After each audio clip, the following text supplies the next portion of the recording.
নতুন সংসদ গঠনের আনুষ্ঠানিক প্রক্রিয়া শুরু হয়েছে। শুক্রবার রাতে 297 জন নবনির্বাচিত সংসদ সদস্যের গেজেট প্রকাশ করা হয়।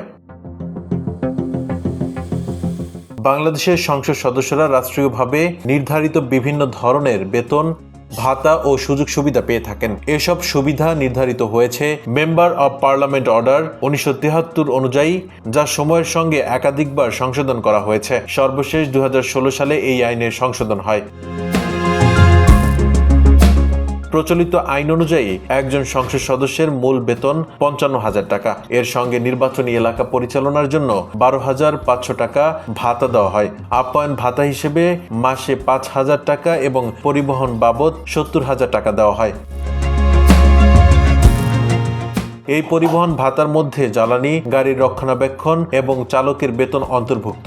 এছাড়া অফিস পরিচালনার খরচ হিসেবে মাসিক 15,000 টাকা, লন্ড্রি ভাতা 1,500 টাকা এবং বিবিধ খরচের জন্য 6,000 টাকা দেওয়া হয়। অর্থাৎ বেতনের বাইরে সংসদ সদস্যের দায়িত্ব পালনের সঙ্গে সংশ্লিষ্ট বিভিন্ন খরচের জন্য আলাদা ভাতা নির্ধারিত আছে। যানবাহনের ক্ষেত্রে সংসদ সদস্যরা শুল্ক, ভ্যাট ও করমুক্তভাবে একটি গাড়ি, জিপ বা মাইক্রোবাস আমদানির সুযোগ পান। দায়িত্বকাল 5 বছর পূর্ণ হলে একই সুবিধায় আবারও নতুন একটি গাড়ি আমদানির সুযোগ রয়েছে। ভ্রমণ সংক্রান্ত সুবিধাও রয়েছে। বিমান, রেল বা নৌপথে যাতায়াত করলে সর্বোচ্চ শ্রেণীর ভাড়ার 1.5 গুণ পর্যন্ত ভাতা পাওয়া যায়। সড়ক পথে যাতায়াতের ক্ষেত্রে কিলোমিটার প্রতি নির্ধারিত ভাতা দেওয়া হয়। এছাড়া দেশের অভ্যন্তরে ভ্রমণের জন্য বছরে 1,20,000 টাকা ভ্রমণ ভাতা বা বিকল্প হিসেবে ট্রাভেল পাসের সুবিধা রয়েছে।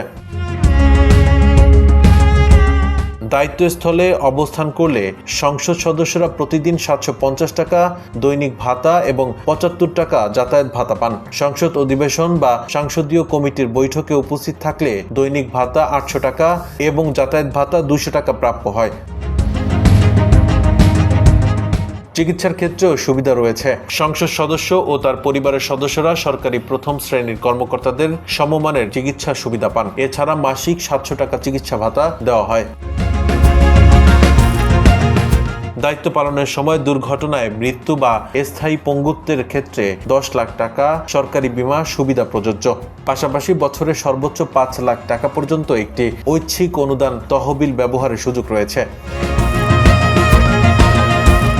টেলিযোগাযোগ সুবিধার অংশ হিসেবে সংসদ সদস্যের বাসভবনে সরকারি খরচের টেলিফোন সংযোগ দেওয়া হয়। মাসিক টেলিফোন ভাড়া ও কল খরচ বাবদ 7,800 টাকা বরাদ্দ থাকে।